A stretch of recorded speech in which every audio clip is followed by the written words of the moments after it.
Mi nombre es Luis Enrique Sánchez, tengo 67 años y vivo aquí, en Cuernavaca, en el bello estado de Morelos. Soy el dueño jubilado de una ferretería que, con mucho esfuerzo, logré mantener funcionando por más de 30 años en el corazón de esta ciudad. Trabajé toda mi vida poniendo mi granito de arena en la construcción de los sueños de otros, proporcionando el material necesario para que la gente pudiera levantar sus casitas, echar a andar sus negocios y ver realizados sus proyectos. ¡Ay, Dios mío!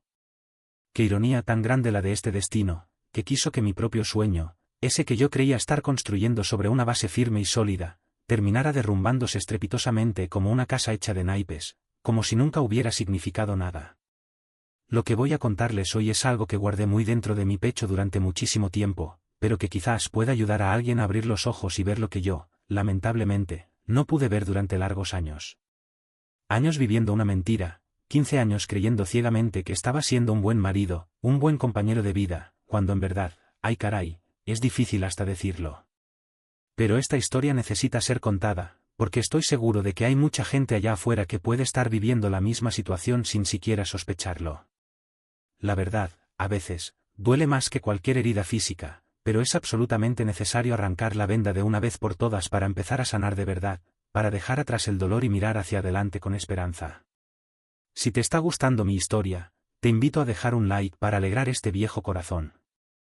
Suscríbete al canal para no perderte mis próximas historias de vida, relatos llenos de experiencias y aprendizajes. Y cuéntame en los comentarios desde dónde estás viendo este vídeo y qué hora es allá ahora. Me hace muy feliz saber desde qué rincón de México o Latinoamérica me están escuchando y acompañando. Todo comenzó en el año 2010. Yo tenía 52 años y me encontraba solo desde hacía algunos años, luego de la partida de mi primera esposa. El negocio marchaba bien, gracias a Dios. En aquella época hubo un verdadero auge en la construcción aquí en Morelos. Todo el mundo estaba construyendo, renovando, ampliando sus hogares y mi tienda, Materiales Sánchez, no se daba abasto con tantos pedidos. Fue justamente en una de esas épocas de gran movimiento y ajetreo que ella apareció en mi tienda, como una luz en la oscuridad.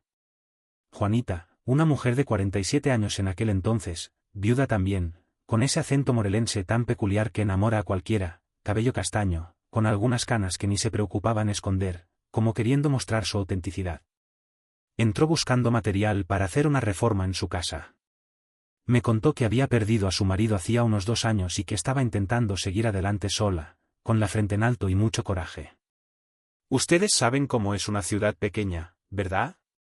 Todo el mundo conoce a todo el mundo, o por lo menos conoce a alguien que conoce a esa persona. Y yo me acordaba vagamente de haber oído hablar de ese Joaquín que había muerto de un infarto fulminante.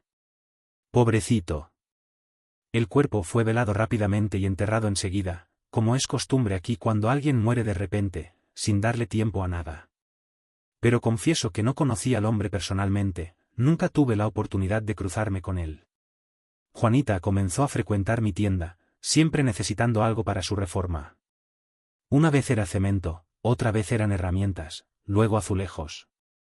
Y yo, viudo carente que era, comencé a interesarme por ella, a sentir una atracción especial. Me pareció muy bonito su manera de querer mantener la casa en orden, incluso después de que su marido había partido, como si quisiera mantener viva su memoria.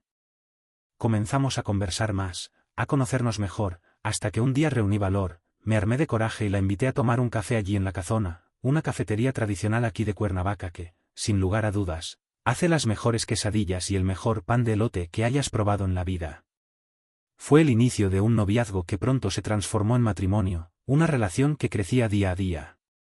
En 2011, exactamente un año después de conocernos, ya estábamos casados, unidos ante Dios y ante la ley. Yo ya era un veterano de 53 años, pero me sentía un jovencito de nuevo, lleno de energía y vitalidad, feliz de la vida por haber encontrado una compañera con quien compartir todo lo que había construido con tanto esfuerzo. Juanita se mudó a mi casa, que era más grande y más cómoda, ubicada en una buena zona de la ciudad, muy cerca del Zócalo. Pero hay algo que me intrigó desde el principio, algo que no terminaba de encajar. La casa donde ella vivía con el difunto marido no quiso venderla ni alquilarla. Decía que le había prometido a la familia del que cuidaría del inmueble, que era una forma de honrar su memoria y mantener vivo su legado. Me pareció un poco extraño, Pero, ¿quién soy yo para juzgar el luto ajeno? Cada uno lidia con la pérdida a su manera, ¿no es cierto? Y así comenzó lo que sería el mayor engaño de mi vida, la gran decepción que marcaría mi existencia. En los primeros meses después de casarnos en 2011, yo estaba muy ocupado con la tienda y feliz de la vida con mi nuevo matrimonio, disfrutando de esta nueva etapa. Juanita era una gran compañera, una mujer excepcional. Hacía unos chiles rellenos que ni te cuento, una verdadera delicia. Cocinaba esas comidas típicas de aquí de Morelos que calientan el cuerpo en los días de frío, como el pozole y el mole de Oaxaca, platos que reconfortan el alma. Los domingos siempre había carne asada y ella sabía preparar un guacamole para chuparse los dedos, una verdadera experta en la cocina.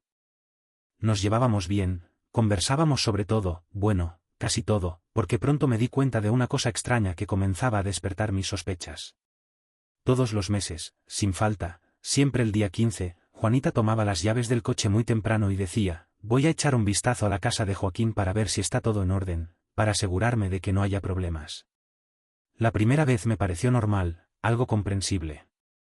La segunda también, pero cuando se volvió una rutina, algo que ocurría religiosamente cada mes, comencé a encontrarlo un poco extraño, a sentir que algo no encajaba. Ella salía alrededor de las 2 de la tarde y volvía solo a eso de las 5, siempre con los ojos un poco rojos, como si hubiera estado llorando, como si hubiera pasado un mal rato. Cuando le preguntaba cómo estaba la casa, respondía con evasivas, sin dar muchos detalles. Está todo bien, no te preocupes.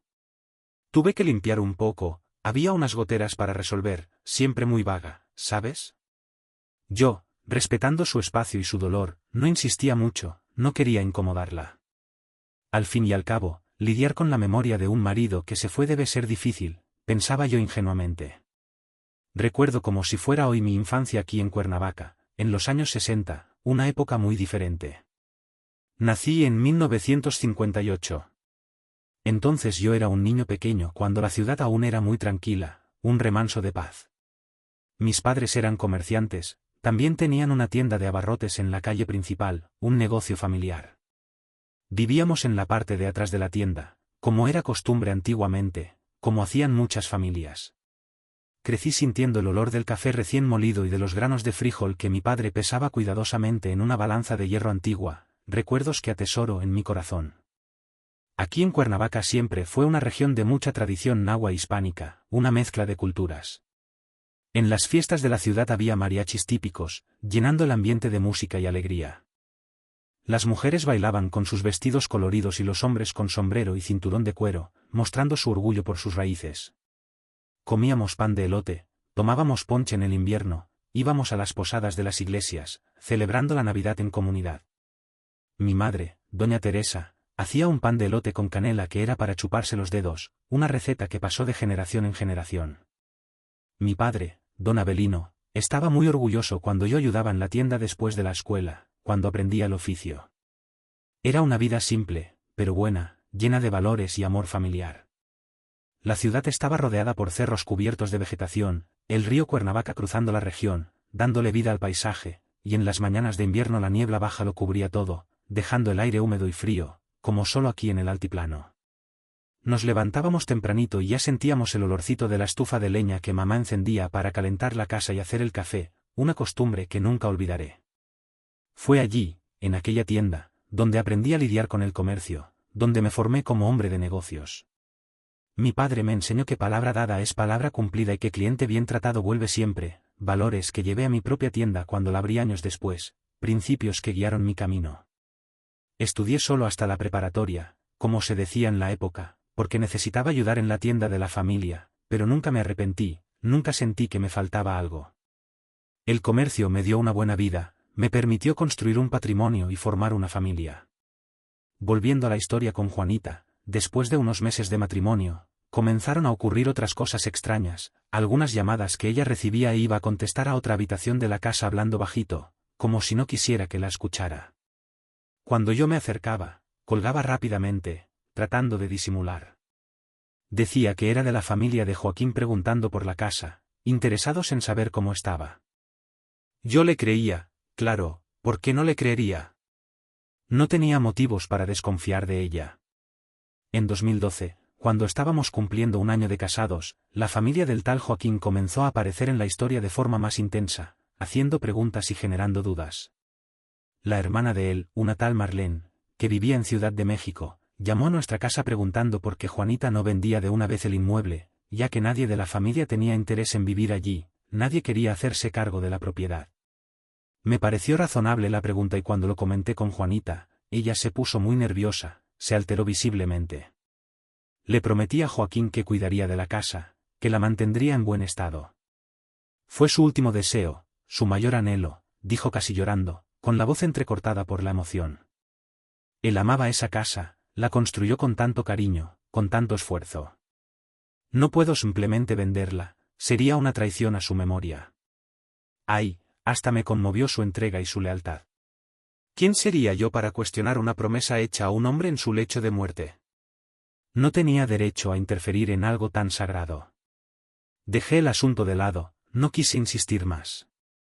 La casa quedaba del otro lado de la ciudad, en el barrio de Acapancingo, cerca de la fábrica de textiles, una zona que no frecuentaba mucho. Yo casi nunca pasaba por allí, así que no tenía mucha noción de cómo era el lugar, no sabía qué esperar. Juanita siempre decía que era una casa simple, pero bien construida, ya que el marido era ingeniero y entendía del tema, que había puesto todo su conocimiento y su cariño en la obra. Los años fueron pasando, 2013, 2014, 2015 y la rutina seguía siendo la misma, sin mayores cambios. Todos los meses, el día 15, ella tomaba el coche, las llaves de la casa del difunto e iba a verificar si estaba todo en orden, si no había ningún problema. A veces notaba que llevaba bolsas de compras, lo que me parecía extraño. Cuando preguntaba, decía que eran productos de limpieza o algo para sustituir en la casa, como cortinas nuevas o una alfombra, pequeños detalles para mantener el lugar habitable. Con el tiempo, mi tienda fue creciendo, expandí el negocio, contraté más empleados, comencé a trabajar con material eléctrico también, además de la construcción, ampliando mi oferta de productos y servicios.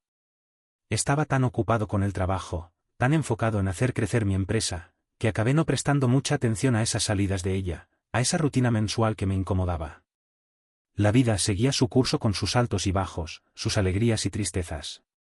En las noches de invierno tomábamos chocolate caliente juntos viendo televisión, acurrucados bajo el calor de esas mantas tejidas que solo aquí en Morelos se usan bien, que nos protegen del frío.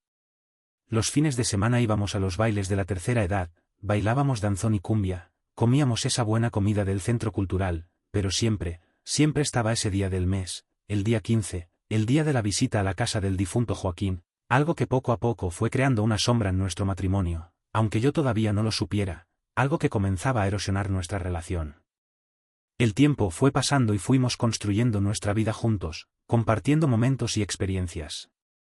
En 2016 yo ya tenía 58 años y Juanita 53.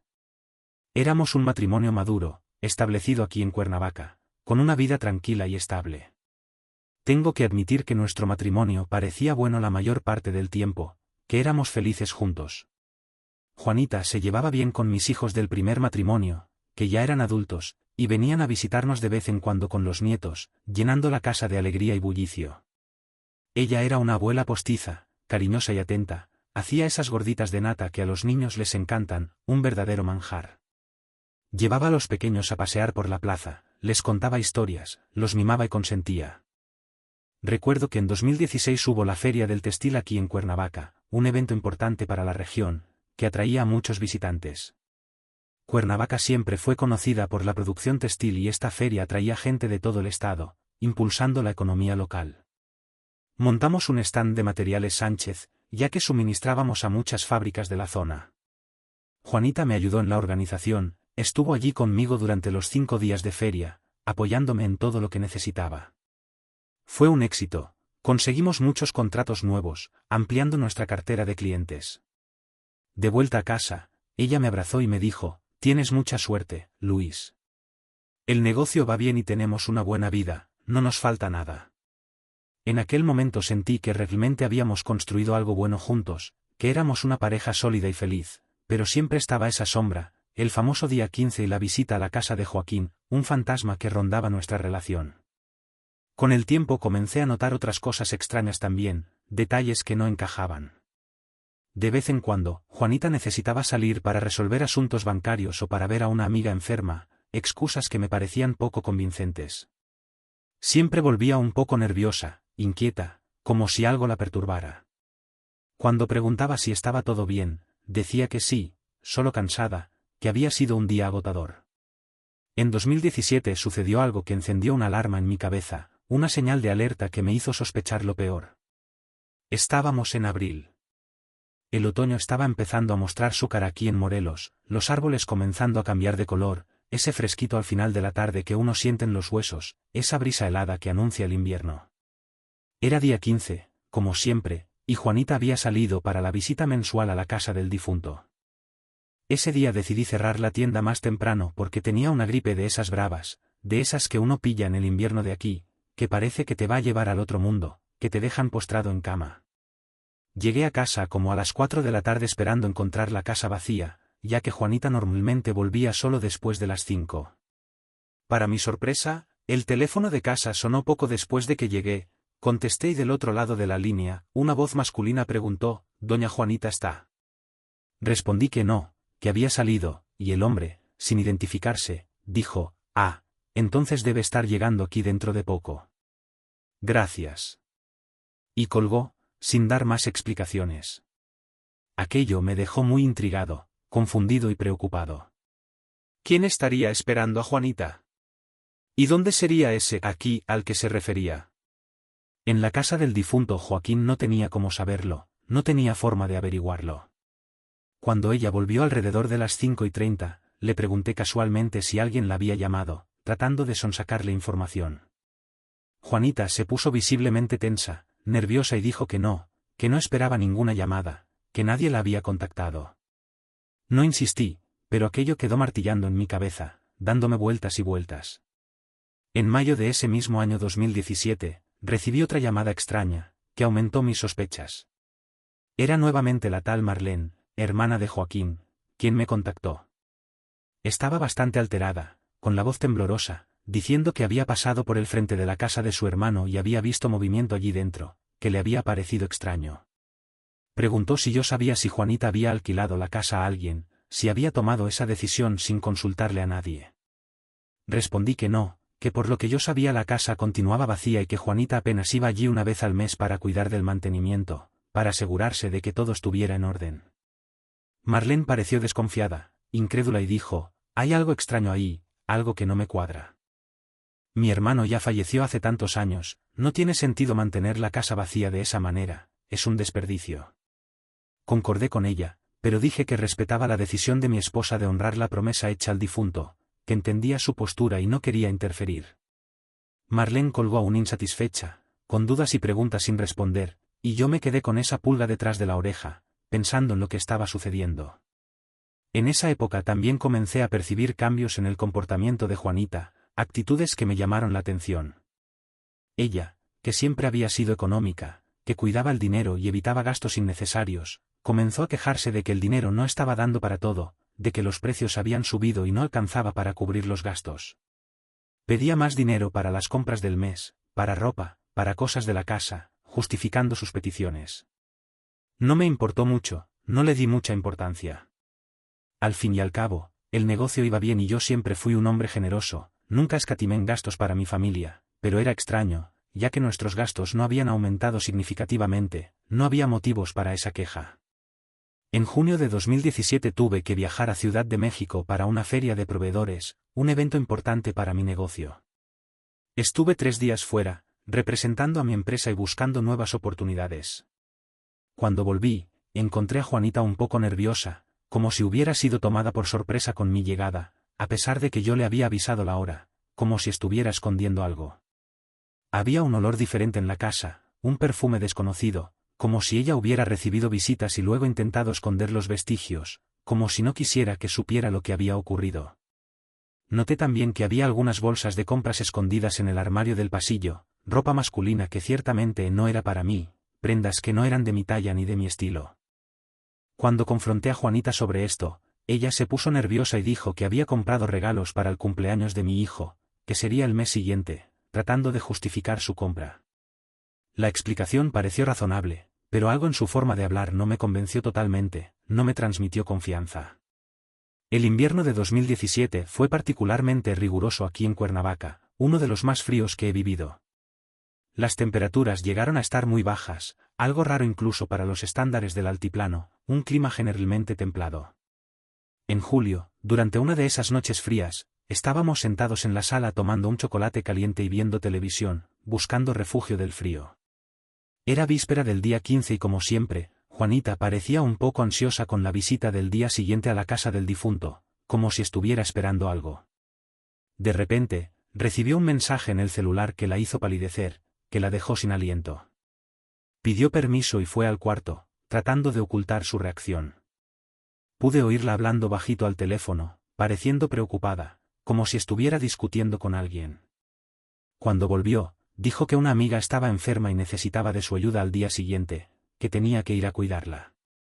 «¿Pero mañana no es el día que vas a la casa de Joaquín?», pregunté extrañando la coincidencia, sintiendo que algo no encajaba.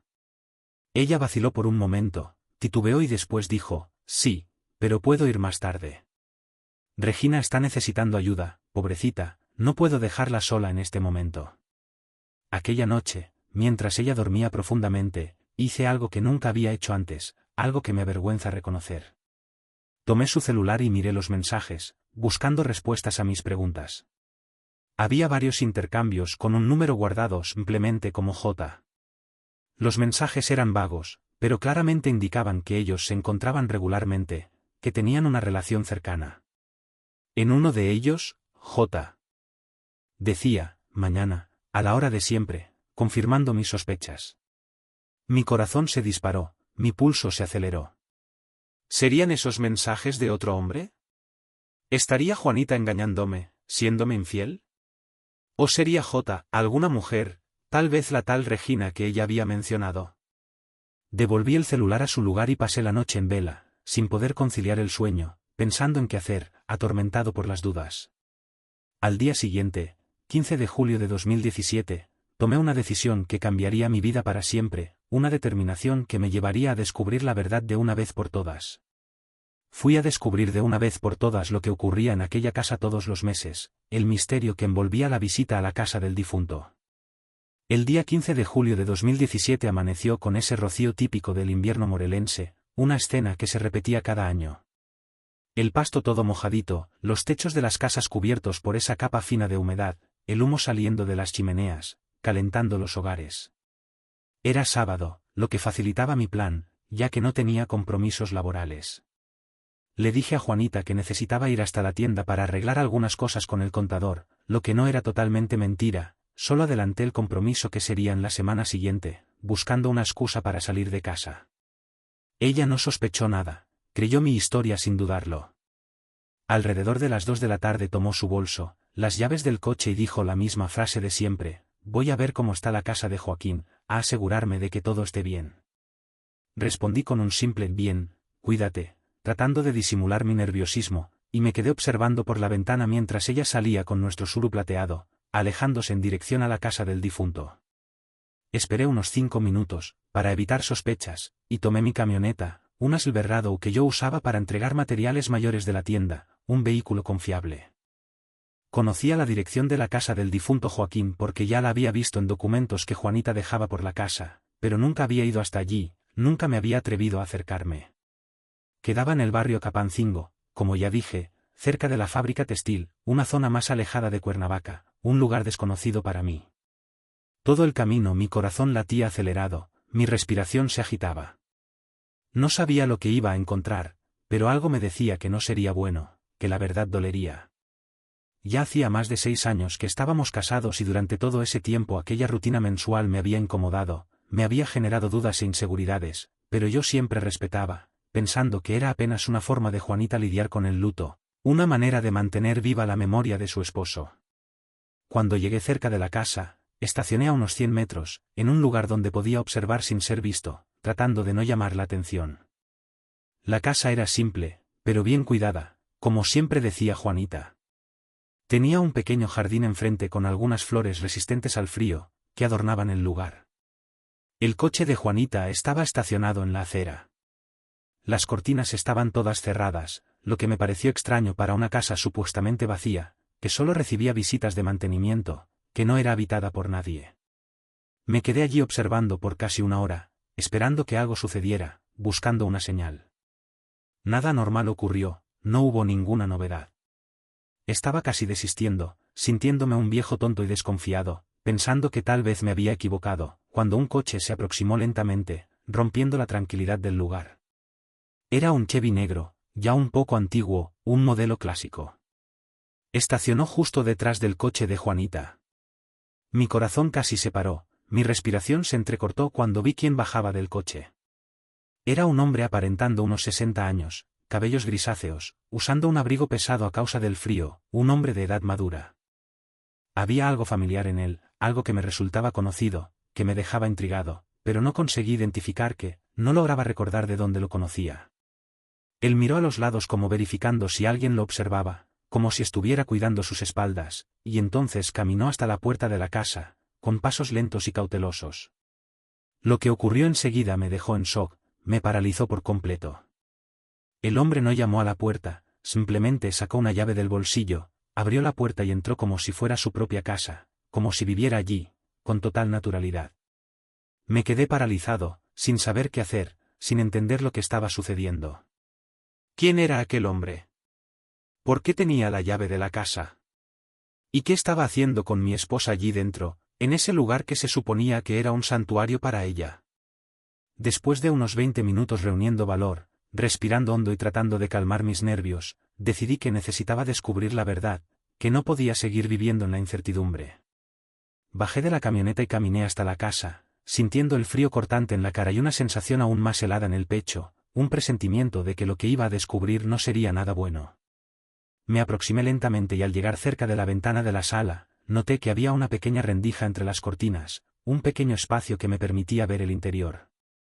Miré por allí intentando no hacer ruido, tratando de no ser descubierto.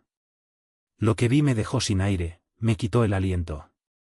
La sala estaba amueblada con gusto y cuidado. No era una casa vacía como Juanita siempre describía, no era un lugar abandonado. Tenía sofá, televisión, mesa de comedor, cuadros en las paredes, adornos, todo lo necesario para vivir allí. Parecía una casa habitada, un hogar acogedor.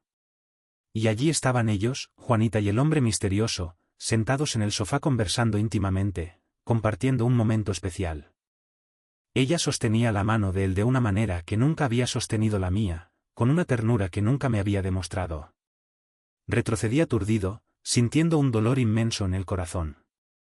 1000 pensamientos pasaron por mi cabeza, invadiendo mi mente. ¿Estaría Juanita teniendo un romance, engañándome con otro hombre? ¿Sería este hombre un amante que ella mantenía escondido, una relación secreta que duraba años? Pero, ¿por qué en la casa del difunto marido, por qué ese lugar? Nada tenía sentido, todo era una gran confusión. Decidí esperar un poco más, no quería actuar impulsivamente. Volví a la camioneta y me quedé allí intentando organizar mis pensamientos, tratando de entender lo que estaba sucediendo. El frío de afuera no se comparaba con el frío que sentía por dentro, una sensación de vacío y desesperación que me consumía.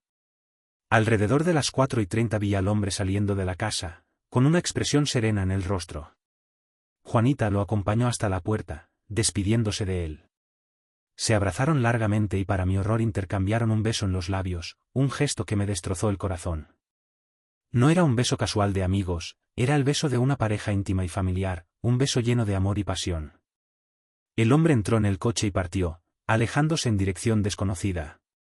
Juanita se quedó en la puerta, observándolo hasta que desapareciera en la esquina, con una expresión que mezclaba felicidad y tristeza, una mezcla de sentimientos contradictorios. Ella volvió adentro, cerró la puerta y cerca de 20 minutos después salió nuevamente, dejando la casa sola y vacía. Se fue en nuestro coche, probablemente volviendo a casa a fingir que nada había ocurrido, a engañarme una vez más. Me quedé sentado en la camioneta por un buen tiempo, intentando procesar lo que había visto, tratando de asimilar la verdad. Parte de mí quería irse, quería huir de aquella escena, fingir que nunca había presenciado aquella escena, continuar mi vida como estaba, ignorando la realidad. Otra parte, más fuerte, quería confrontar a Juanita inmediatamente, exigir explicaciones, pedirle que me contara la verdad. Una tercera parte, la que acabó ganando, quería saber más, necesitaba saber la verdad completa. Quería entender completamente lo que estaba sucediendo antes de tomar cualquier actitud, quería tener todos los elementos antes de actuar. Conduje de vuelta a casa con la cabeza a mil, sintiendo una mezcla de rabia, tristeza y decepción. Llegué antes que ella e intenté actuar normalmente cuando Juanita regresó alrededor de las 5:30, como de costumbre, tratando de disimular mis sentimientos. Pregunté cómo estaba la casa, si había encontrado algún problema, siguiendo el mismo libreto de siempre. Ella respondió como siempre de forma vaga, evitando dar detalles: está todo bien, no te preocupes. Solo tenía un poco de polvo, pero ya lo limpié. Mientras hablaba, evitaba mirarme a los ojos, como si tuviera algo que esconder, como si se sintiera culpable.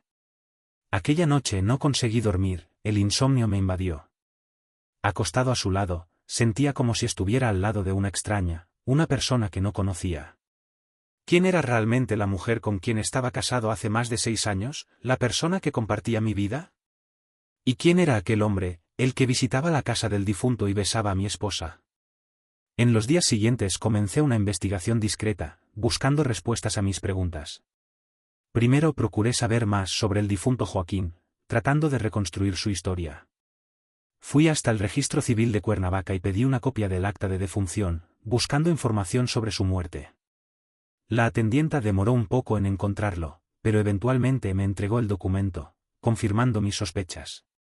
Joaquín Gómez Villanueva, 47 años, fallecido en 2008 de infarto fulminante, según constaba en el documento. Todo parecía en orden, no había nada sospechoso.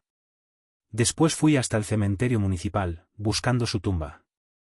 Encontré la tumba de Joaquín bien cuidada, con flores recientes, lo que indicaba que alguien lo visitaba regularmente. En la lápida, además del nombre y las fechas de nacimiento y muerte, había una frase: eternamente en nuestros corazones, un mensaje que reflejaba el amor y el cariño que sentían por él. Todo indicaba que Joaquín estaba realmente muerto y enterrado, que su partida era un hecho. Entonces, ¿quién era el hombre que yo había visto, el que visitaba la casa y besaba a Juanita? ¿Era un nuevo amante de Juanita, una relación que mantenía en secreto? Pero, ¿por qué en la casa del difunto marido? ¿Por qué mantener toda esta farsa por tantos años? ¿Por qué engañarme de esa manera? Decidí que necesitaba volver a aquella casa cuando ninguno de los dos estuviera allí, necesitaba ver el interior, explorar cada rincón. Necesitaba ver qué más podría descubrir, qué secretos ocultaba ese lugar. En agosto de 2017 esperé el momento adecuado, una oportunidad para actuar sin ser descubierto. Juanita había ido a Ciudad de México para visitar a una prima, una más de sus excusas frecuentes, una nueva mentira. Tomé la dirección de la casa y fui hasta allí, decidido a descubrir la verdad. No tenía llave, claro, pero como dueño de ferretería conocía algunos trucos para abrir cerraduras sin causar daños, habilidades que había aprendido a lo largo de los años.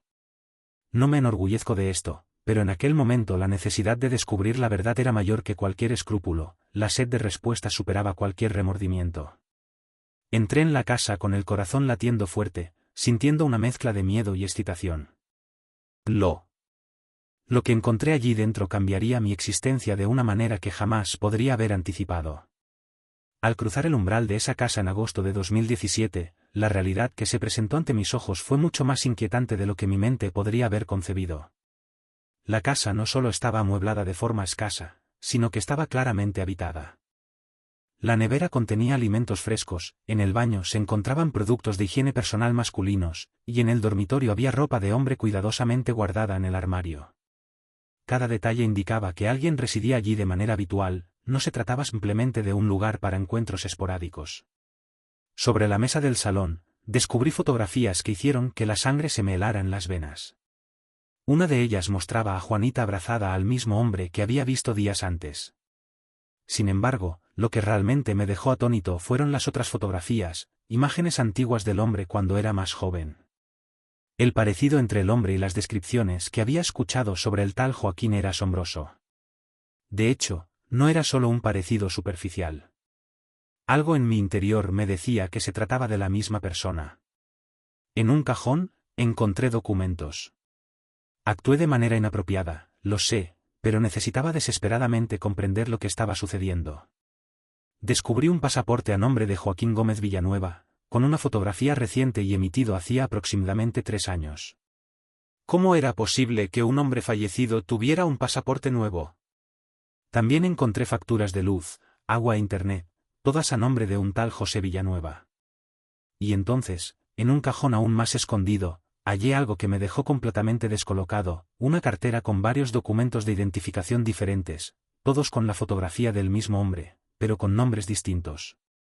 Salí de aquella casa con la cabeza dando vueltas, sintiendo como las piezas de un rompecabezas terrible comenzaban a encajar. Regresé a casa e hice algo que nunca antes había hecho, revisé las pertenencias de Juanita mientras ella estaba fuera. En el fondo del armario, dentro de una caja de zapatos, encontré extractos bancarios de una cuenta que desconocía por completo. Transferencias mensuales significativas, realizadas siempre unos días antes del día 15, y todas ellas procedentes de nuestra cuenta conjunta con destino a esa cuenta desconocida. Fue como recibir un puñetazo en el estómago. Durante más de 6 años, había estado manteniendo no solo a mi esposa, sino también, al parecer, a su exmarido, supuestamente fallecido.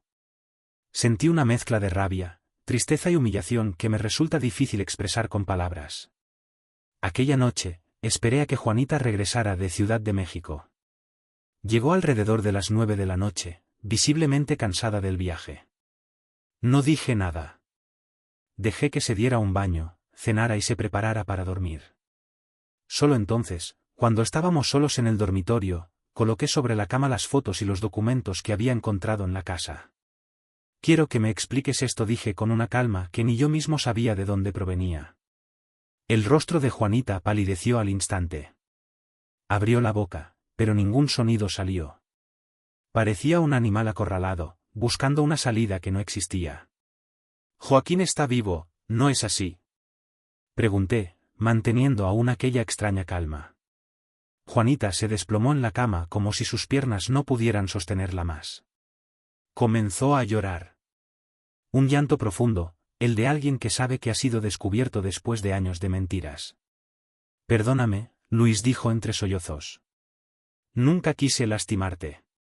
Cuéntame todo», exigí. «Quiero saber exactamente qué pasó». Y entonces, en aquella fría noche de agosto de 2017, Juanita me contó una historia tan absurda que, si no tuviera las pruebas frente a mí, jamás la habría creído. Joaquín no había fallecido en 2008, como constaba en el acta de defunción. Él había fingido su propia muerte para escapar de enormes deudas que había contraído. Era ingeniero civil, sí, pero se había involucrado en negocios turbios, préstamos con usureros, juegos de azar. Estaba tan endeudado que comenzó a recibir amenazas de muerte. En un acto de desesperación, él y Juanita tramaron un plan. Joaquín simularía un infarto en casa. Juanita llamaría a una ambulancia de un servicio particular que era administrado por un amigo de la pareja. El médico de ese servicio, a cambio de un pago, certificaría la muerte por infarto.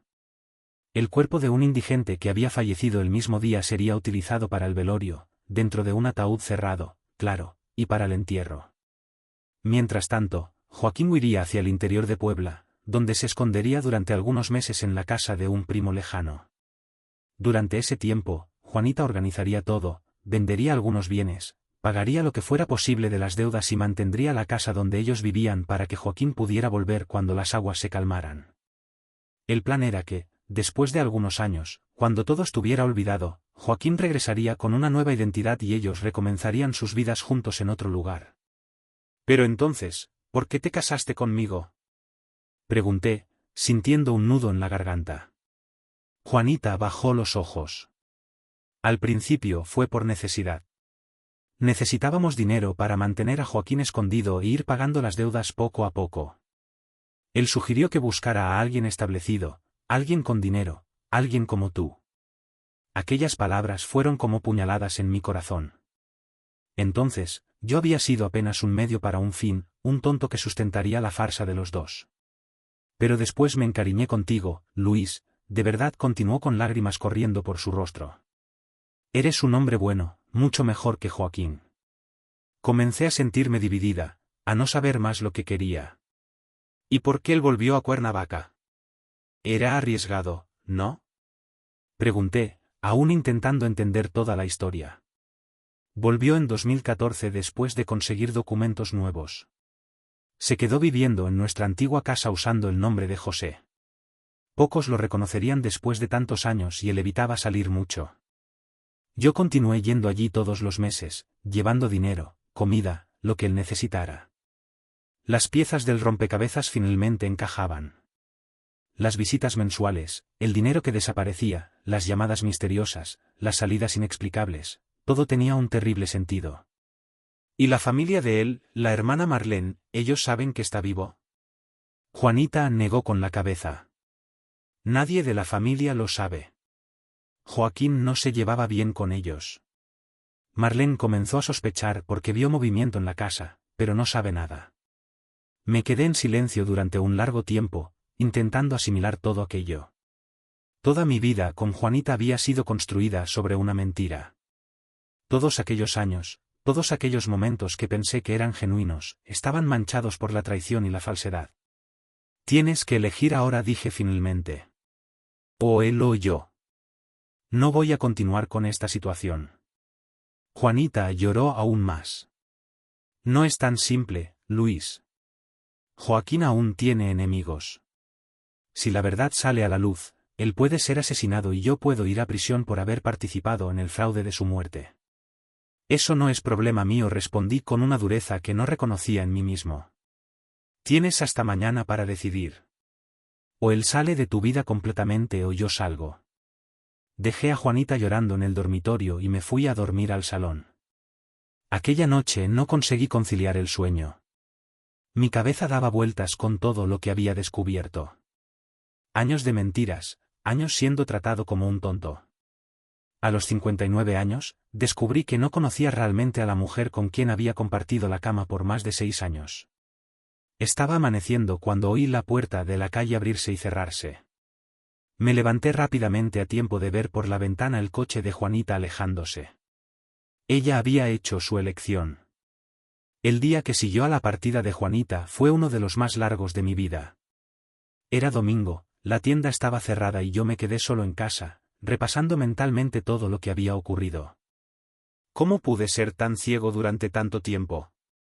¿Cómo no percibí las señales que ahora parecían tan obvias? Alrededor del mediodía, recibí un mensaje de ella. Necesito tiempo para pensar, decía el mensaje. Estoy en la casa de Joaquín. Ni siquiera respondí. Sentía una mezcla de rabia, tristeza y humillación que me consumía por dentro. Aquella tarde, decidí que necesitaba saber más, no sobre Juanita y Joaquín. Ya había descubierto lo suficiente sobre ellos, sino sobre la extensión del fraude. Si Joaquín había fingido su propia muerte, ¿quién más estaba involucrado? ¿Quién había ayudado en el plan? ¿Y qué otras mentiras me había contado Juanita a lo largo de los años? Tomé el coche y fui hasta el único lugar donde pensé que podría encontrar algunas respuestas, la funeraria que se había encargado del supuesto entierro de Joaquín. Me sorprendió descubrir que aún existía después de tantos años. Funeraria San Miguel, una pequeña empresa familiar en el centro de Cuernavaca. Cuando llegué allí, encontré a un señor mayor atendiendo. Me presenté como un investigador que estaba escribiendo un libro sobre historias curiosas de Cuernavaca y pregunté si recordaba casos inusuales en los últimos años. Mencioné casualmente el nombre de Joaquín Gómez Villanueva. El viejo me miró con una expresión extraña y dijo: «Usted es el tercero en preguntar sobre ese caso este año». Mi corazón se aceleró. ¿Quién más estaría investigando? Él me contó que la primera persona había sido una mujer que se identificó como hermana del difunto. La segunda, un hombre que dijo ser de una aseguradora, verificando una póliza de vida. ¿Y ahora usted? ¿Hay algo extraño en este caso?, pregunté intentando parecer casual.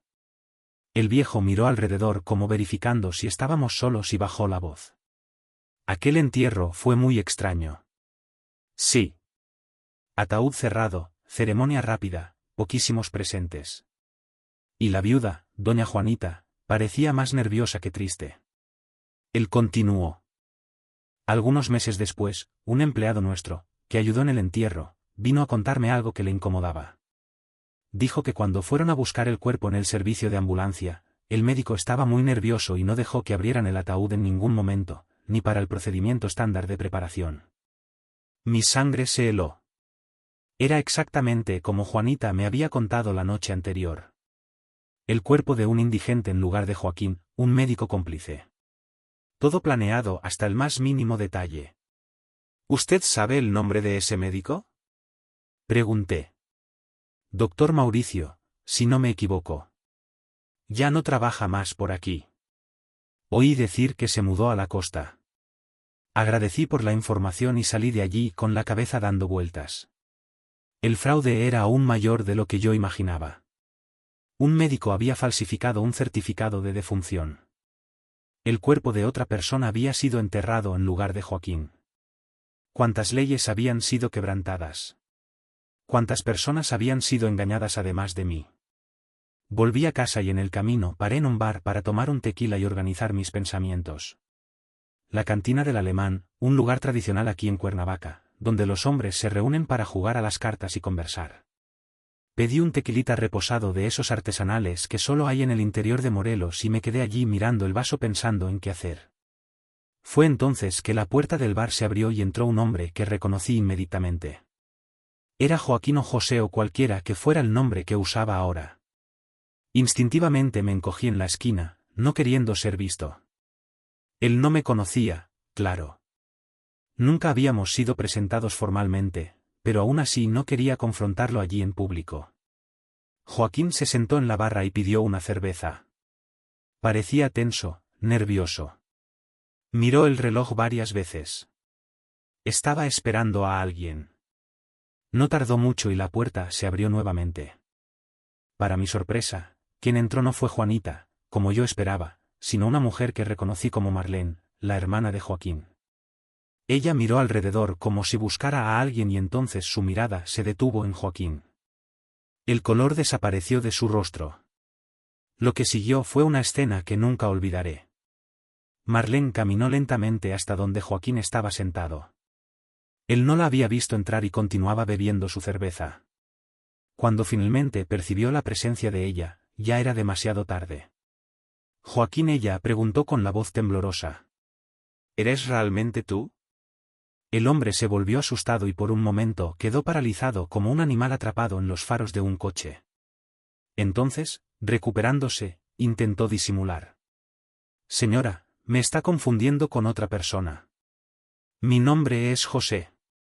Pero Marlene no se dejó engañar. No me mientas. Reconocería a mi hermano en cualquier lugar, no importa cuántos años hayan pasado. El bar entero quedó en silencio, todos los ojos vueltos hacia aquella escena surrealista. Joaquín, viendo que ya no podía negar, bajó la cabeza y murmuró, «¿Podemos hablar afuera?». Los dos salieron y yo, movido por una curiosidad que no conseguía controlar, pagué rápidamente mi bebida y los seguí discretamente. Los encontré discutiendo acaloradamente en la acera frente al bar. «¿Cómo pudiste hacer esto?». Marlene gritaba con lágrimas corriendo por su rostro. «Hicimos un velorio, un entierro. Lloré por ti durante años y todo ese tiempo estabas vivo, escondido. No tuve elección», Marlene. Joaquín intentaba explicarse. «Estaba debiendo dinero a personas peligrosas. Iban a matarme. Y Juanita lo sabía. Ella participó en toda esta farsa». «Fue idea de ella», respondió Joaquín. Y aquella confirmación fue como una puñalada en mi pecho, incluso ya sabiendo la verdad. En ese momento, como si fuera invocada por la conversación, Juanita apareció doblando la esquina. Cuando vio a los dos juntos, paró abruptamente, como si hubiera visto un fantasma. Marlene se volvió y al ver a Juanita avanzó furiosa en su dirección. «Mentirosa. Todos estos años fingiendo ser una viuda sufrida mientras escondías a mi hermano». Juanita retrocedió aterrorizada, mirando de Marlene a Joaquín, sin entender cómo los dos se habían encontrado. Yo continuaba observando todo desde lejos, sin interferir. Sentía que estaba asistiendo al desmoronamiento de un castillo de mentiras que había sido construido a lo largo de muchos años. «¿Puedo explicarlo?», Juanita comenzó, pero Marlene la interrumpió. «¿Explicar? ¿Crees que hay explicación para algo así? ¿Sabes cuántas leyes quebrantaron? ¿Sabes lo que pasa con quien frauda una muerte?». Joaquín intentó intervenir. «Marlene, por favor, no hagas un escándalo. Podemos resolver esto en familia. ¿Familia? Marlene rió amargamente. ¿Qué familia? ¿La que abandonaste cuando fingiste morir o la nueva que tu esposa encontró mientras te escondías? Fue en ese momento que decidí rebelarme. Salí de las sombras y caminé hasta ellos. Cuando Juanita me vio, su rostro palideció aún más. Luis, ella murmuró, pero la ignoré. Me dirigí directamente a Joaquín. Así que tú eres el hombre que murió hace 15 años. Es un placer finalmente conocerte. Soy Luis Enrique, el tonto que te mantuvo todo este tiempo.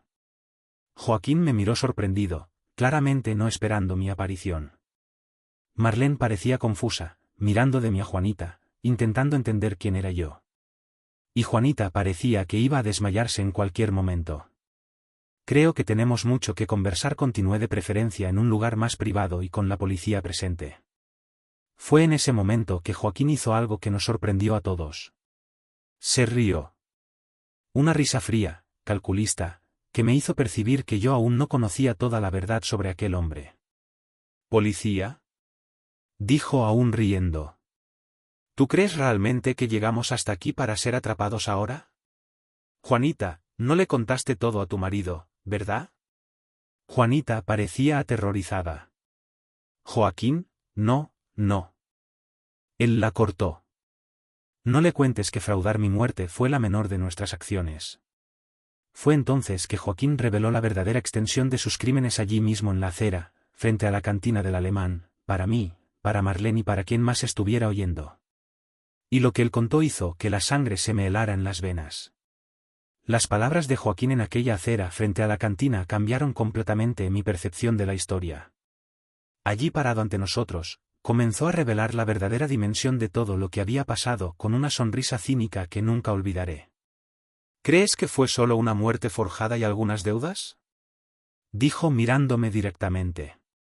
Yo era ingeniero civil, trabajaba con grandes obras públicas. ¿Sabes lo que eso significa en un país como el nuestro, Luis? Yo no respondí, pero él continuó de todos modos. Significa oportunidades, licitaciones fraudulentas, sobrecostos, sobornos. No estaba huyendo solo de usureros, estaba huyendo de la Policía Federal, de auditores, de gente mucho más peligrosa. Marlene llevó las manos a la boca horrorizada. Yo permanecí inmóvil intentando procesar lo que estaba oyendo. Juanita parecía que iba a desmayarse en cualquier momento. «¿Y tu querida esposa?», continuó Joaquín apuntando a Juanita. No era una víctima inocente. Ella firmaba los documentos, ella abría las cuentas en paraísos fiscales, ella recibía el dinero. Éramos un dúo fenomenal. Las lágrimas comenzaron a correr por el rostro de Juanita, pero yo no conseguía sentir ni una pizca de compasión. 15 años de mentiras, 15 años siendo usado. ¿Por qué volver a Cuernavaca?, pregunté encontrando mi voz. ¿Por qué arriesgarse tanto? El dinero se estaba acabando, respondió Joaquín, ahora más serio. Teníamos cuentas en el exterior, pero se fue haciendo cada vez más difícil acceder a ellas sin levantar sospechas. Necesitábamos una fuente de renta estable, alguien que pudiera mantenernos mientras planeábamos el próximo paso. Y ese alguien era yo, concluí sintiendo la rabia crecer. Exacto. Juanita te escogió a propósito. Comerciante establecido, viudo, sin hijos, viviendo en casa, edad avanzada, el tonto perfecto. Cada palabra de él era como una puñalada. Miré a Juanita buscando cualquier señal de que aquello no era verdad, cualquier indicio de que ella realmente había sentido algo por mí en algún momento. Pero ella apenas lloraba sin negar nada. ¿Y cuál era el próximo paso?, pregunté intentando mantener la calma. Joaquín se encogió de hombros. Estábamos casi allí. Unos años más y tendríamos documentos perfectos para salir del país definitivamente. Cuba tal vez, o algún lugar en Asia donde el dinero rindiera más y nadie hiciera muchas preguntas. ¿Y yo?, pregunté. Joaquín se rió nuevamente. Probablemente tendrías un infarto también. Parece que es el destino de los maridos de Juanita, ¿no es así? Fue en ese momento que me di cuenta del peligro real de la situación. No estábamos solo ante un caso de fraude o de traición conyugal. Estábamos ante personas capaces de mucho más. Marlene, que hasta entonces parecía en estado de shock, de repente dijo, voy a llamar a la policía ahora mismo. Joaquín se volvió hacia ella con una expresión que mezclaba rabia y pánico. No vas a hacer eso, Marlene. Somos familia, ¿recuerdas? ¿Familia? Ella repitió incrédula. Viví engañada todos estos años, creyendo que estaba muerta, y ahora descubro que mi hermano es un criminal. No, Joaquín, esto acaba aquí. Ella tomó el celular de su bolso, pero antes de que pudiera hacer cualquier cosa, Joaquín se abalanzó sobre ella. Hubo una breve lucha y entonces el sonido de una bofetada fuerte. Marlene cayó al suelo, el celular volando de su mano. Instintivamente corrí para ayudar a Marlene. Fue suficiente para que Joaquín y Juanita aprovecharan la confusión y corrieran hacia el coche estacionado cerca de allí, el Chevy negro que yo ya había visto antes. Tenemos que ir tras ellos, dije ayudando a Marlene a levantarse. No respondió ella tocando su rostro dolorido. Vamos a llamar a la policía. Esto ya fue demasiado lejos. Volvimos adentro del bar, donde varios curiosos ya se aglomeraban en la puerta, atraídos por la confusión. Pedí al dueño del bar que llamara a la policía mientras intentaba calmar a Marlene y explicar brevemente la situación. La policía llegó en cerca de 20 minutos, el tiempo normal para una ciudad pequeña como Cuernavaca. 2 policías jóvenes que oyeron nuestra historia con una mezcla de incredulidad y fascinación. Expliqué todo. La muerte fingida, los años de mentiras, el dinero desviado, las amenazas veladas. Necesitamos ir hasta la casa donde él estaba escondido, dije a los policías. Allí deben existir más pruebas. Marlene concordó en acompañarnos, aún en estado de shock. Entramos en la patrulla y seguimos hacia el barrio Acapancingo. Cuando llegamos a la casa, sin embargo, encontramos la puerta forzada y el interior completamente revuelto. Joaquín y Juanita obviamente habían pasado por allí para buscar documentos y cualquier cosa que pudiera incriminarlos aún más, pero lo habían hecho con prisa y algunas cosas fueron dejadas atrás. En un fondo falso de un cajón, los policías encontraron pasaportes con diferentes nombres, todos con la foto de Joaquín. En otro cajón había documentos bancarios de cuentas en países como Panamá y Islas Caimán. Y, tal vez lo más perturbador, encontraron un pequeño frasco con una sustancia que más tarde sería identificada como un poderoso veneno que no deja rastros, tal vez destinado a mí en algún futuro próximo. La investigación que siguió en los días siguientes reveló la extensión de los crímenes de Joaquín y Juanita. El fraude de la muerte había sido apenas el comienzo. Durante los años en que trabajó como ingeniero, Joaquín había desviado millones en obras públicas. Juanita, su cómplice, cuidaba de la parte financiera de la operación. Cuando la investigación comenzó a acercarse a ellos, fingieron la muerte para escapar. Descubrí también que no había sido el primer objetivo de la pareja. Antes de mí hubo otro hombre en otra ciudad que también fue engañado y robado. La diferencia es que ese hombre realmente tuvo un infarto misterioso cuando comenzó a hacer demasiadas preguntas. La policía emitió una orden de arresto para Joaquín y Juanita, pero ellos ya habían desaparecido. El coche fue encontrado abandonado en una carretera secundaria cerca de Tepoztlán, a unos 30 km de Cuernavaca. Se creía que habían conseguido transporte alternativo y probablemente ya estaban fuera del estado o incluso del país, pero la historia no terminaría así tan fácilmente. En septiembre de 2017, cerca de un mes después de toda esa revelación, yo estaba en casa intentando reorganizar mi vida. Había pasado noches sin dormir, pensando en cómo fui engañado tan completamente. La tienda continuaba funcionando, pero mi corazón ya no estaba en eso. A los 59 años me sentía vacío, traicionado, usado. Fue entonces que el teléfono sonó. Era Marlene. Los encontraron, dijo ella con la voz temblorosa de emoción. Estaban intentando cruzar la frontera hacia Guatemala. Mi corazón se disparó. ¿Están presos? Sí. La Policía Federal los atrapó en Tapachula. Tenían pasaportes falsos y estaban con una gran cantidad de dinero. La noticia debería traerme alivio, pero solo conseguí sentir un vacío aún mayor. Agradecí a Marlene por la información y colgué. Me quedé sentado en la sala mirando a la nada, pensando en cómo mi vida había cambiado tan drásticamente en tan poco tiempo. El proceso judicial se arrastró por meses. Fui llamado a declarar varias veces. Cada vez que entraba en el juzgado de Cuernavaca, sentía las miradas de las personas, algunas de pena, otras de curiosidad mórbida. La historia del comerciante que fue engañado por la esposa y por el marido de ella, muerto, se volvió el tema preferido de la ciudad por mucho tiempo.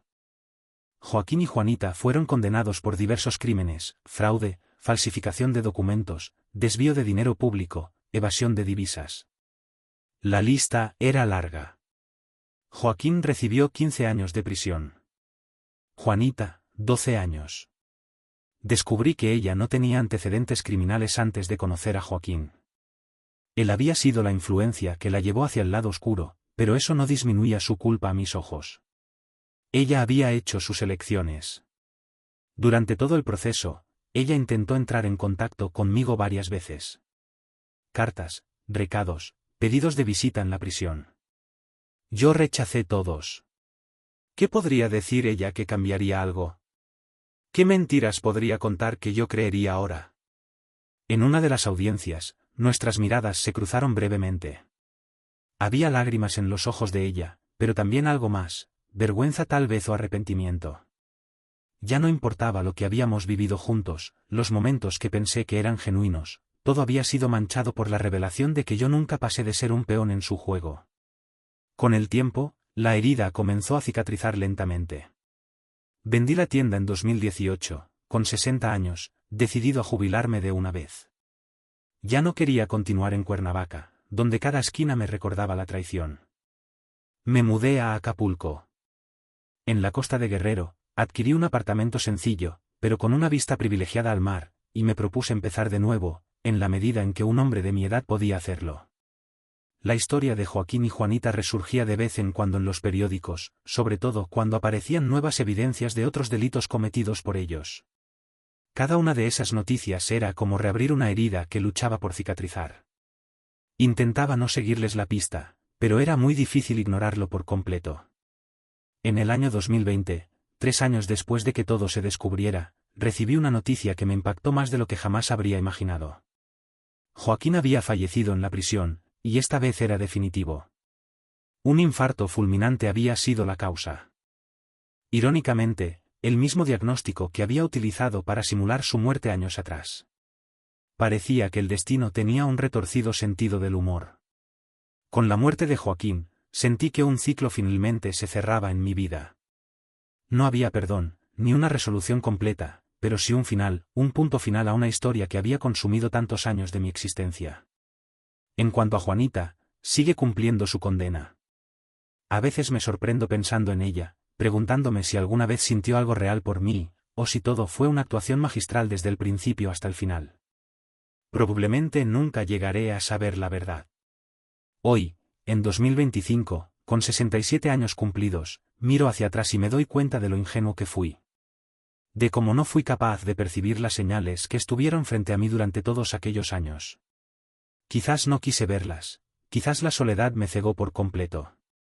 Hoy, con 67 años, viviendo aquí en Acapulco, con el sonido del mar como mi compañía constante, tengo todo el tiempo del mundo para reflexionar sobre todo lo que pasó.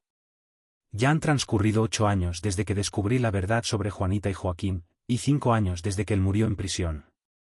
El dolor ya no es tan intenso, pero las lecciones que aprendí permanecen grabadas en mi memoria. A veces, en las mañanas frescas de invierno, cuando la niebla cubre la playa y las olas rompen con más fuerza en la arena, me sorprendo pensando en las vueltas que da la vida. Yo, que proporcioné el material para que tantas personas construyeran sus sueños, terminé viendo mi propio sueño derrumbarse por completo. La ironía de la situación no pasa desapercibida. Después de mudarme a Acapulco, intenté reconstruir mi vida de la mejor manera posible. No es fácil empezar de nuevo a los 60 años, cuando la mayoría de las personas ya están cosechando los frutos de lo que sembraron. Pero, caramba. No soy hombre de rendirme ni de lamentarme por el pasado más de lo estrictamente necesario. Abrí un pequeño café aquí cerca de la playa. Nada muy ostentoso, apenas lo suficiente para mantenerme ocupado y tener algún ingreso adicional a mi jubilación. El Café de Luis, un lugar sencillo donde sirvo desayunos al estilo morelense con pan dulce, panes caseros, mermeladas, quesos y jamones. A los turistas les encanta, y los locales ya me conocen por mi nombre. Fue en el café donde conocí a doña Elena, una viuda de 63 años que venía cada mañana a tomar un café con leche y a disfrutar de una rebanada de pan de elote, la especialidad de la casa, una receta que heredé de mi madre. Al principio era simplemente una clienta más, luego se convirtió en una amiga, y poco a poco algo más fue surgiendo entre nosotros. Confieso que al principio me mostré muy cauteloso. Después de todo lo que viví con Juanita, la idea de confiar en alguien nuevamente me parecía casi imposible. Pero Elena es diferente. Es transparente, sincera, no tiene secretos. Es una profesora jubilada que perdió a su marido a causa del cáncer hace más de 10 años y que crió a 3 hijos ella sola, todos ahora adultos y bien encaminados en la vida. Empezamos a vernos fuera del café, caminatas por la playa, cine en Barra Vieja, cenas en el restaurante italiano de Acapulco, conversaciones que abarcaban desde la literatura hasta la política, desde nuestras infancias hasta nuestros sueños para el futuro, aunque a nuestra edad ese futuro no sea tan largo como quisiéramos. Elena conocía mi historia. En una ciudad pequeña como Acapulco, era prácticamente imposible que no lo supiera, pero nunca me juzgó por haber sido engañado. Confiar no es debilidad, Luis me dijo una vez, es valentía. En 2023, después de 2 años de noviazgo, nos casamos en una ceremonia sencilla a orillas del mar. Apenas algunos amigos, los hijos de ella, nada muy elaborado. No necesitábamos una gran fiesta para celebrar lo que sentíamos. A los 65 años volví a creer en el amor, algo que creí que nunca más sucedería. En cuanto a Juanita, supe que consiguió una reducción de pena por buena conducta y que debería salir de prisión en 2026, dentro de 1 año. A veces me pregunto qué hará cuando esté libre, si intentará buscarme, si regresará a Cuernavaca, si intentará empezar de nuevo en otro lugar. Pero, para ser sincero, no es algo que ocupe mucho mis pensamientos en estos días. Lo que ocurrió cambió mi vida de maneras que nunca podría haber previsto. Perdí mucho dinero, tiempo, confianza en mí mismo, pero también gané una perspectiva que pocos tienen. Aprendí que las apariencias engañan, que las personas no siempre son lo que parecen y que hasta las mentiras más elaboradas un día terminan saliendo a la luz. Pero también aprendí que es posible empezar de nuevo, sin importar la edad, que las heridas cicatrizan, aunque dejen cicatrices, y que el corazón, por más lastimado que esté, aún puede encontrar espacio para amar nuevamente. Cuando miro hacia atrás a aquellos años en que viví una mentira, ya no siento únicamente rabia o tristeza. Siento algo parecido a la compasión, no por Juanita o Joaquín, sino por mí mismo, por aquel hombre de mediana edad, que estaba tan desesperado por compañía, que no fue capaz de ver lo que tenía justo frente a sus ojos.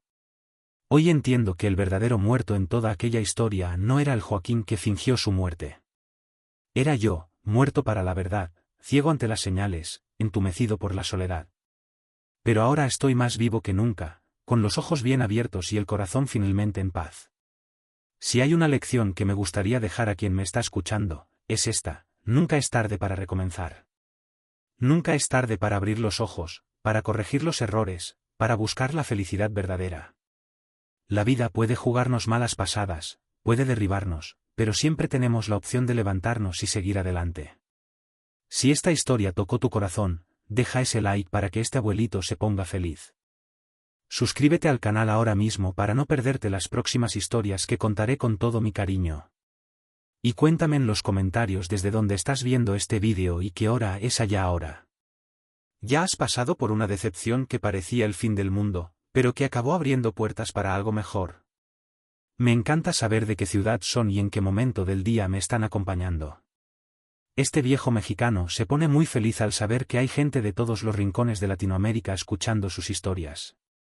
La vida continúa, mis queridos, y por más difícil que sea el camino, siempre hay un nuevo amanecer esperándonos en la playa de la vida, así como las olas que nunca paran de romper en la arena aquí en Acapulco. Tras decidir que necesitaba un cambio de aires y un nuevo comienzo, me trasladé a la costa de Guerrero. Allí, adquirí un pequeño apartamento con vistas al mar, un lugar sencillo pero acogedor, que se convertiría en mi refugio. Era mi intento de rehacer mi vida, en la medida en que un hombre de mi edad aún podía aspirar a ello. Sin embargo, el pasado parecía resistirse a dejarme marchar por completo. La historia de Joaquín y Juanita seguía apareciendo esporádicamente en los periódicos, sobre todo cuando salían a la luz nuevas pruebas de otros crímenes que habían cometido juntos. Cada una de esas noticias era como una daga que se clavaba en una herida que aún no había terminado de cicatrizar. Intentaba mantenerme al margen, no seguirles la pista, pero era casi imposible ignorar por completo lo que sucedía. El recuerdo de su traición me perseguía como una sombra. Finalmente, en el año 2020, 3 años después de que toda la verdad saliera a la luz, recibí una noticia que me afectó más de lo que jamás habría creído posible. Joaquín había muerto en la prisión. Esta vez, no se trataba de una farsa, de una artimaña para escapar de la justicia. Esta vez era real. Un infarto fulminante había sido la causa de su muerte, irónicamente, el mismo diagnóstico que había utilizado años atrás para fingir su propia muerte. Parecía que el destino, en su infinita sabiduría, tenía un sentido del humor bastante retorcido. Con la noticia de la muerte de Joaquín, sentí que un capítulo de mi vida, por fin, llegaba a su conclusión. No había perdón, ni una resolución completa, pero sí un final. Un punto final en una historia que había consumido una parte importante de mi existencia. En cuanto a Juanita, ella seguía cumpliendo su condena en prisión. A veces, me sorprendo pensando en ella, tratando de imaginar si alguna vez sintió algo verdadero por mí, o si todo, desde el principio hasta el final, fue una actuación magistral, una farsa cuidadosamente elaborada para engañarme. Probablemente, nunca llegaré a saber la verdad. Hoy, en el año 2025, con 67 años a mis espaldas, miro hacia atrás y me doy cuenta de la enorme ingenuidad que demostré en aquellos años. Me pregunto cómo pude ser tan ciego, cómo no fui capaz de percibir las señales que estaban justo delante de mis ojos, durante todo ese tiempo. Tal vez, simplemente no quise verlas. Tal vez, la soledad me nubló el juicio y me impidió ver la realidad tal como era. Hoy, con 67 años, viviendo aquí, en Acapulco, con el sonido constante del mar como mi fiel compañero, tengo todo el tiempo del mundo para reflexionar sobre todo lo que ha pasado. Han transcurrido ya 8 años desde que descubrí la terrible verdad sobre Juanita y Joaquín, y 5 años desde que él murió en prisión. El dolor ya no es tan intenso, pero las lecciones que aprendí permanecen grabadas a fuego en mi memoria. A veces, en las mañanas frescas de invierno, cuando la niebla se extiende sobre la playa y las olas rompen con fuerza en la arena, me sorprendo pensando en las vueltas que da la vida. Yo, que proporcioné los medios para que tantas personas construyeran sus sueños, terminé viendo cómo mi propio sueño se derrumbaba estrepitosamente. La ironía de la situación no escapa a mi atención. Tras mudarme a Acapulco, me propuse reconstruir mi vida de la mejor manera posible. No es fácil empezar de nuevo a los 60 años, cuando la mayoría de las personas ya están recogiendo los frutos de lo que sembraron. Pero, ¿qué demonios? No soy de los que se rinden fácilmente, ni de los que se regodean en el pasado más de lo necesario. Decidí abrir un pequeño café aquí cerca de la playa. Nada muy lujoso ni ostentoso, apenas lo suficiente para mantenerme ocupado y para tener algún ingreso extra, además de mi jubilación. Lo llamé el Café de Luis, un lugar sencillo y acogedor donde sirvo desayunos al estilo morelense, con pan dulce, panes caseros, mermeladas, quesos y jamones. A los turistas les encanta, y los lugareños ya me conocen por mi nombre. Fue precisamente en mi café donde conocí a doña Elena, una viuda de 63 años que venía cada mañana a tomar un café con leche y a disfrutar de una deliciosa rebanada de pan de elote, la especialidad de la casa, una receta que había heredado de mi madre. Al principio, era simplemente una clienta más, pero poco a poco, se convirtió en una amiga, y con el tiempo, algo más fue surgiendo entre nosotros. Confieso que, al principio, me mostré muy cauteloso y receloso. Después de todo lo que había vivido con Juanita, la idea de volver a confiar en alguien me parecía casi imposible. Pero Elena es diferente. Es una persona transparente, sincera, que no tiene nada que ocultar. Es una profesora jubilada que perdió a su marido a causa del cáncer hace más de 10 años y que ha criado a sus 3 hijos ella sola, quienes ahora son adultos y están bien encaminados en la vida. Empezamos a vernos fuera del café. Dábamos largos paseos por la playa, íbamos al cine en Barra Vieja, cenábamos en el restaurante italiano de Acapulco y manteníamos conversaciones que abarcaban desde la literatura hasta la política, desde nuestras infancias hasta nuestros sueños para el futuro, aunque, a nuestra edad, ese futuro ya no fuera tan largo como nos gustaría. Elena conocía mi historia. En una ciudad pequeña como Acapulco, era prácticamente imposible que no lo supiera, pero nunca me juzgó por haber sido engañado. Confiar no es una debilidad, Luis me dijo una vez con una sonrisa, es una muestra de valentía. En el año 2023, después de 2 años de noviazgo, decidimos casarnos en una ceremonia sencilla a orillas del mar. Invitamos a algunos amigos, a los hijos de ella, nada demasiado elaborado ni ostentoso. No necesitábamos una gran fiesta para celebrar lo que sentíamos. A los 65 años, volví a creer en el amor, algo que creía que nunca más volvería a suceder. En cuanto a Juanita, supe que había conseguido una reducción de condena por buena conducta y que debería salir de prisión en el año 2026, dentro de aproximadamente un año. A veces, me pregunto qué hará cuando sea libre, si intentará buscarme, si regresará a Cuernavaca, si tratará de empezar de nuevo en otro lugar. Pero, para ser sincero, no es algo que ocupe demasiado mis pensamientos en estos días. Lo que ocurrió cambió mi vida de una manera que nunca podría haber previsto. Perdí mucho dinero, tiempo y confianza en mí mismo, pero también gané una perspectiva que pocas personas tienen la oportunidad de experimentar. Aprendí que las apariencias engañan, que las personas no siempre son lo que parecen y que hasta las mentiras más elaboradas, tarde o temprano, terminan saliendo a la luz. Pero también aprendí que siempre es posible empezar de nuevo, sin importar la edad que tengas, que las heridas, aunque dejen cicatrices, terminan sanando, y que el corazón, por más lastimado que esté, siempre puede encontrar espacio para amar de nuevo. Cuando miro hacia atrás, a aquellos años en los que viví sumido en una mentira, ya no siento únicamente rabia o tristeza. Siento algo parecido a la compasión, no por Juanita ni por Joaquín, sino por mí mismo, por aquel hombre de mediana edad que estaba tan desesperado por compañía, que fue incapaz de ver lo que tenía justo delante de sus narices.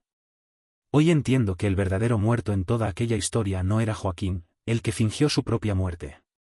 Era yo, muerto para la verdad, ciego ante las señales, entumecido por la soledad. Pero ahora estoy más vivo que nunca, con los ojos bien abiertos y el corazón, finalmente, en paz. Si hay una lección que me gustaría dejar a quien esté escuchando esta historia, es la siguiente: nunca es demasiado tarde para recomenzar. Nunca es demasiado tarde para abrir los ojos, para corregir los errores y para buscar la verdadera felicidad. La vida puede jugarnos malas pasadas, puede derribarnos una y otra vez, pero siempre tenemos la opción de levantarnos y seguir adelante. Si esta historia ha tocado tu corazón, no olvides dejar tu like, para hacer feliz a este viejo abuelo. Suscríbete ahora mismo a mi canal para no perderte las próximas historias que compartiré con todo mi cariño. Y cuéntame en los comentarios desde dónde estás viendo este vídeo y qué hora es allí ahora. ¿Has pasado alguna vez por una decepción que te pareció el fin del mundo, pero que, al final, acabó abriendo las puertas a algo mejor? Me encanta saber desde qué ciudad me estáis viendo y en qué momento del día me estáis acompañando. Este viejo mexicano se pone muy contento al saber que hay gente de todos los rincones de Latinoamérica escuchando sus historias. La vida continúa, mis queridos amigos, y por más difícil que sea el camino, siempre habrá un nuevo amanecer esperándonos en la playa de la vida, así como las olas que nunca dejan de romper en la arena aquí en Acapulco.